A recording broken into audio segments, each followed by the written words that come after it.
What's poppin', homies? It's your favorite homegirl, gossip girl, and today I want to just catch up on Sade Robinson's case. Maxwell Anderson, he is on trial for her unaliving.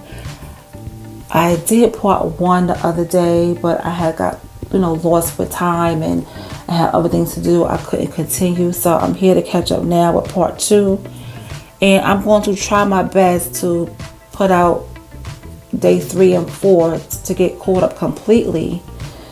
So let's go ahead and get started.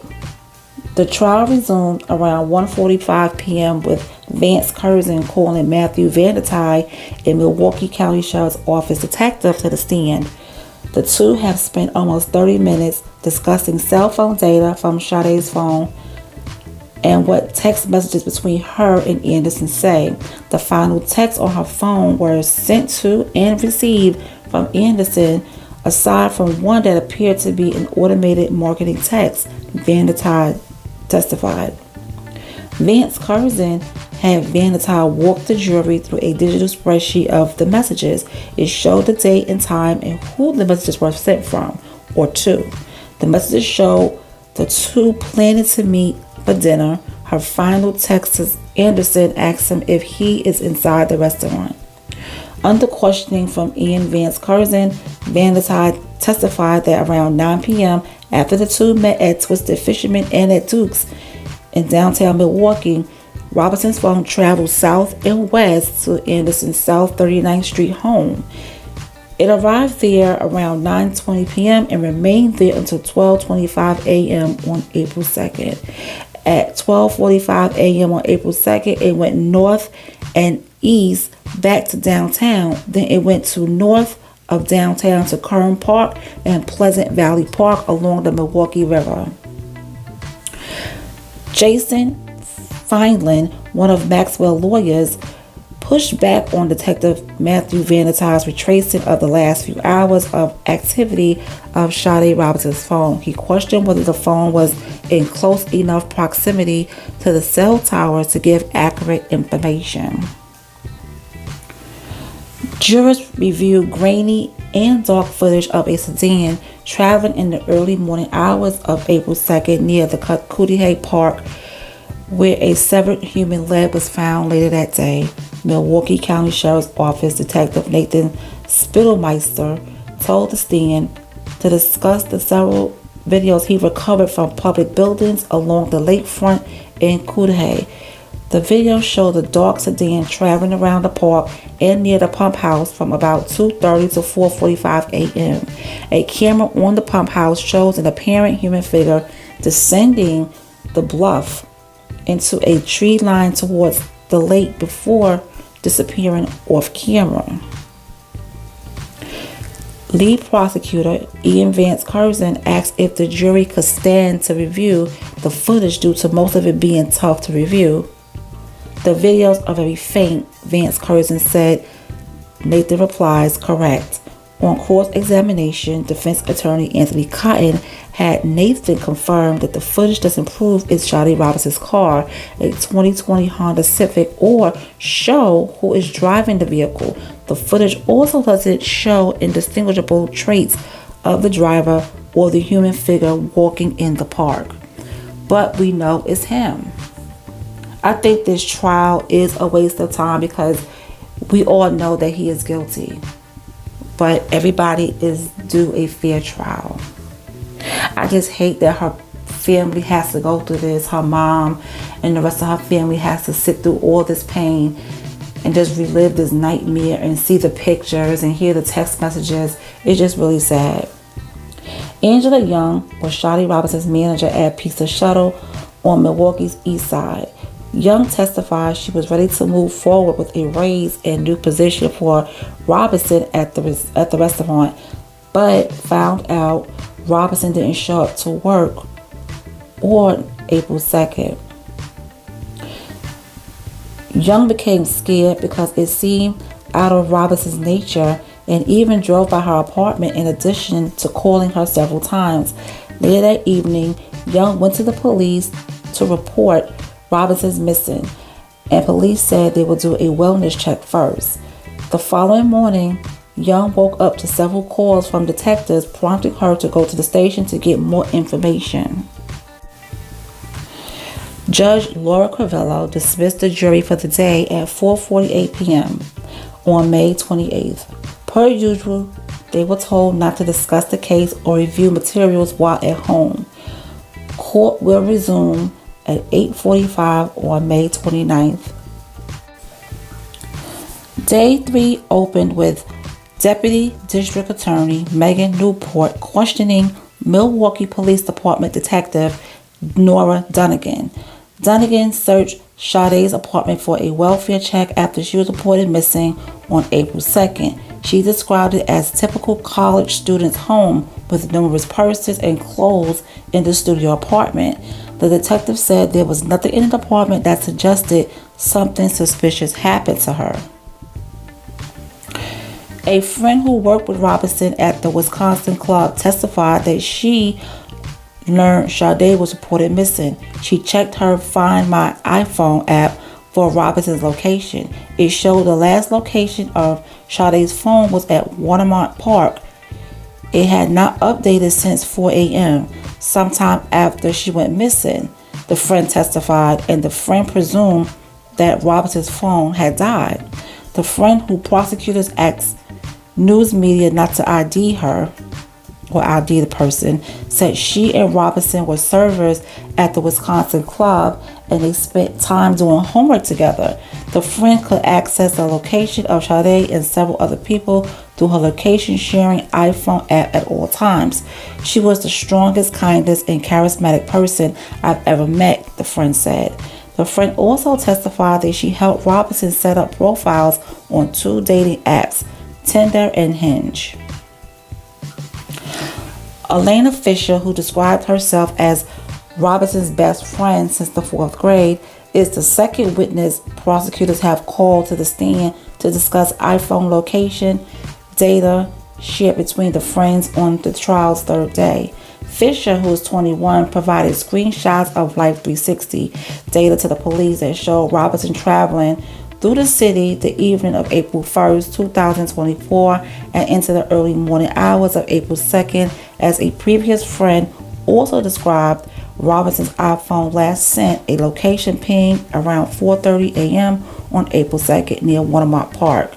Fisher's testimony comes after a police detective broke down Robinson's routes on the trial's 2nd day.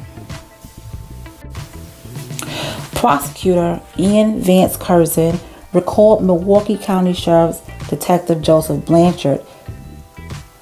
He testified early in the week about the discovery of pieces of Sade Robinson's car at a pump house at Watermont Park on April 2nd, 2024.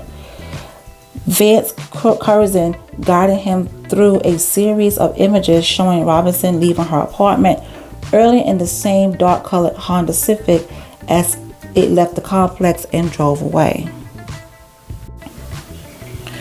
Milwaukee County Sheriff's Office Detective Kayla Jerk testified she searched Robinson's Commerce Street apartment on April 3rd. The purpose of that search, she told prosecutors, was to find items that could have Robinson's DNA on them. Authorities want to see if that would match with the human leg found at Watermont Park, which was later confirmed to be hers. Officers recovered cups and a toothbrush, and she later searched a locked pink safe. Inside of the safe, it was 47 pills of suspected meth and 18 grams of marijuana, along with $88 in cash, she said during cross-examination. Neither were tested at the Department of Justice State Crime Lab, and no other drug-related items were found, she said. Whether the drugs found in Robinson's safe would be allowed to be discussed in the trial was the subject of a discussion between the attorneys and Crivello. While the jury was out of the courtroom, defense attorney Cotton argued the drugs could show possible connection to a bad elements in the community. Here we go. Vance Curzon argued the drugs were irrelevant, but Crivello ultimately agreed with Cotton. It's always a concern when we cut away the truth whenever we are asked to tailor the evidence, the judge said. Milwaukee police officer Derek Cole testified he and his partner helped investigate a car fire near North 30th Street and West Lisbon Avenue on April 2nd. The vehicle was the Honda Accord belonging to Sade Robinson, who was the subject of a missing persons report filed by her friends. The fire was extinguished by the time Cole and his partner made it to the scene. The interior of the vehicle was burnt out. Cole said he was unable to locate any video of the car fire from the surrounding area. Sade Robinson's burnt out vehicle, shown during testimony, contained the clothing that she was last seen wearing, and the driver's seat was possibly positioned too far away from the wheel for her height. Milwaukee County Sheriff's Office Detective Alexis Kurzik testified. The items recovered included a puffy black winter coat, white sneakers, inside-out light wash ripped jeans with tan underwear over the legs of the jeans. Kurzik said the condition of the clothing suggested somebody was assisting in the removal of the clothes. One of her shoes sustained heavy burn damage. No shirt, sweater, or bra was found in the car, she said. Detectives also found a piece of an iPhone that follows the outline of the phone's 3 camera lenses, Kurzik said, and a purse with a laptop, iPad, notebooks, and pens, as well as a Nicholas Sparks book and documents with Robinson's name on them. Also found in the vehicle was stuffed animal with the odor of gasoline. Much of the interior of the car was destroyed in the fire. A yellow bed sheet was found in the trunk, Kurzik said. She also testified to damage to the front of the vehicle. Kurzik testified to photos of a measuring tape showing how far back from the gas pedal the driver's seat would have been if the seat itself had not been burned. In response to questions from the defense attorney, Anthony Cotton, Kurzik said no items tied to Anderson was found in the vehicle. She also said she did not know whether firefighters moved the seat as they were putting out the fire. Ricky Hankins, special agent with the Bureau of Alcohol, Tobacco, Firearms, and Explosives, determined an origin and cause of the car fire. Hankins testified his agency could determine the fire started in the interior of the vehicle, not the engine compartment, and was intentionally set. He said 3 factors allowed the agency to reach that conclusion: the discovery of flammable liquid, the fact that Robinson was declared deceased prior to the fire, and a witness statement. Hankins said a witness told authorities he saw a man throw a lighter into the car from outside the vehicle. Authorities recovered a big lighter in the vehicle, but it's undetermined if the lighter had the capability to stay lit without human touch.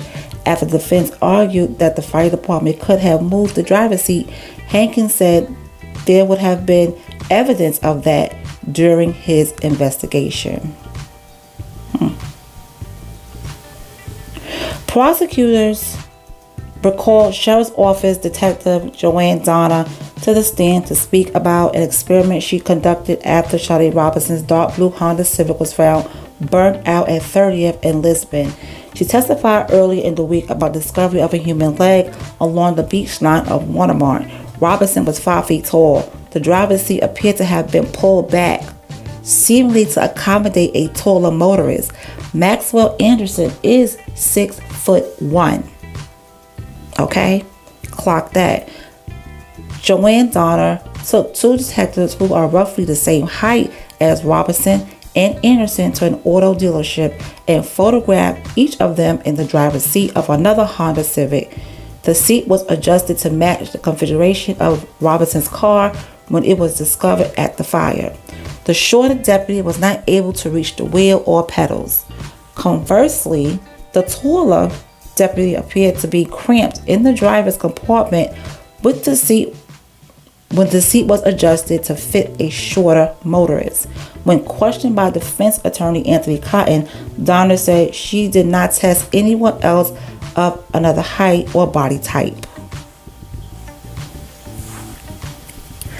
So court was adjourned for the day amid Donahue's testimony. Court will resume at 8:45 May 30th. And that would be day 4.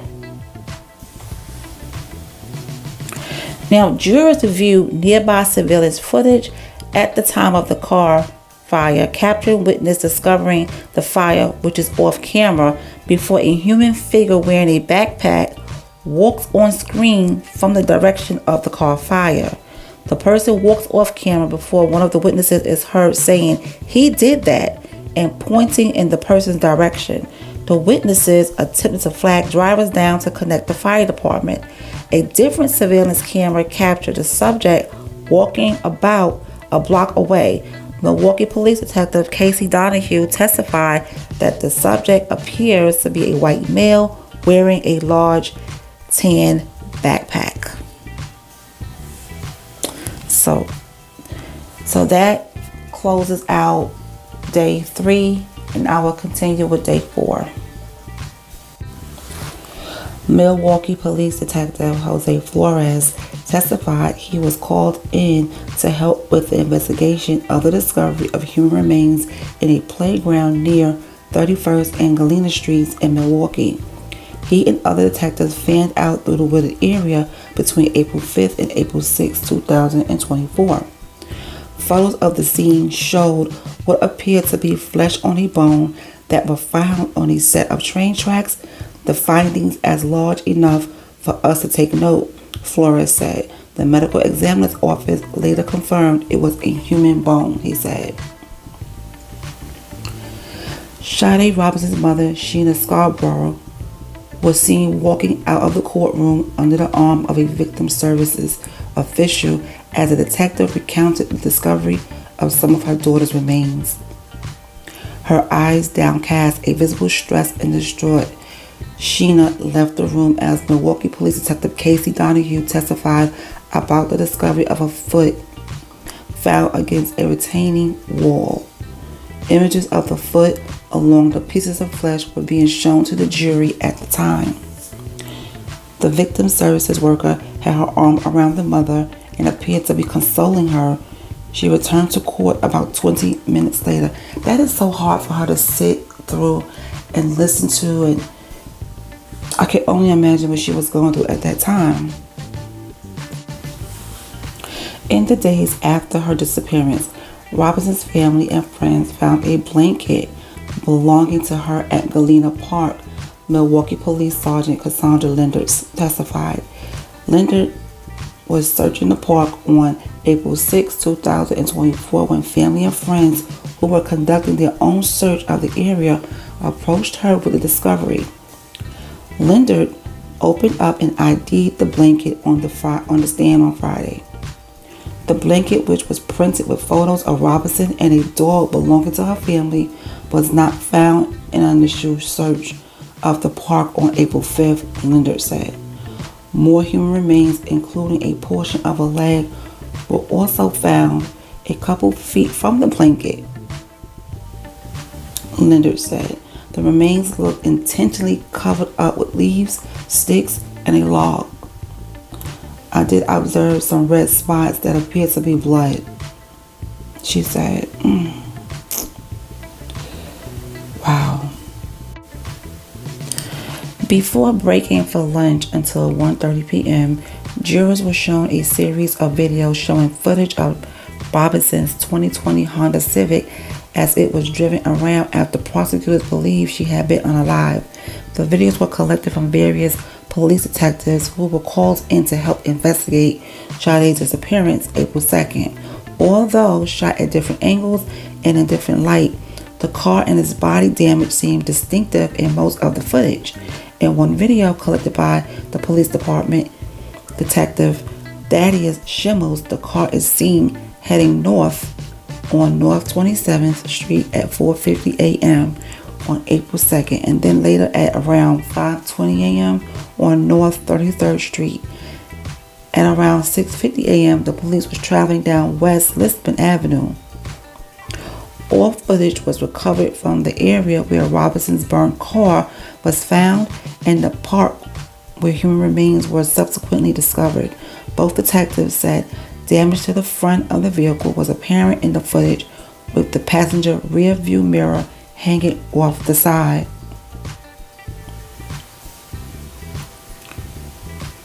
Prosecutors resumed after the lunch break by showing several more videos of an apparent white male in dark clothing walking around the area of Galena Park in the early morning hours of April 2nd.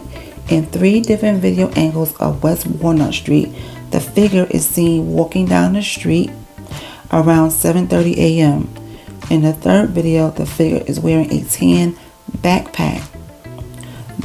Milwaukee Police Detective Rachel Smith testified. The person seen walking away from Robinson's burnt car earlier that morning was dressed similarly.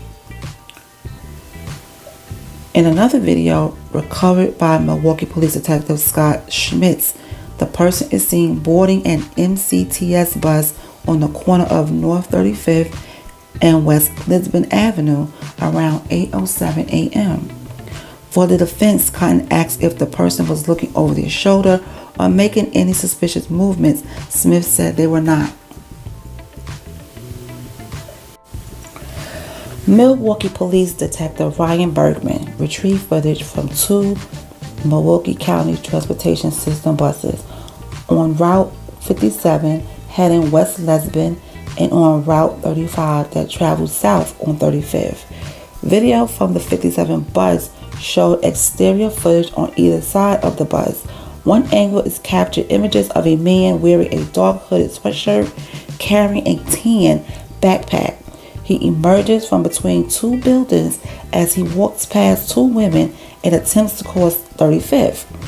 Sade Robinson's car is seen burning in the background behind a yellow earth mover. Another angle from Route 35 bus, shown from the driver's side, has him crossing the street successfully. Jurors also saw footage that was shot moments later from inside the Route 35 bus as it pulls up to the stop. 2 men are standing there. One appears to be Anderson. From inside the bus, Anderson facing the camera, and the driver is seen speaking briefly with the driver before walking to a seat midway through the vehicle. In court, prosecutor Ian Vance Curzon asked the court to show that Bergman positively ID'd Anderson as the man in the footage. When asked if he objected, Anderson's attorney, Anthony Cotton, responded, "I'm not going to comment on that at this time." Like, what could he really say? It was Anderson. He's wearing the same clothing. He has the same backpack. It's him. As Judge Laura Corbello signaled court will wrap up for the day, Sheena Scarborough, Robinson's mother, yelled from the gallery, "Effing devil, burn in effing hell," she directed towards Anderson. Jurors were directed to isolate themselves from the news surrounding the trial and avoid conversations with people about it. Court will resume at 8:45 Monday, June 2nd.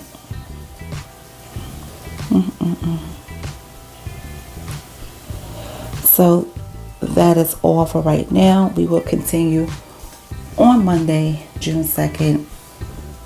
Until then, please like this video and leave your comments in the comment section, and I will talk to you guys later.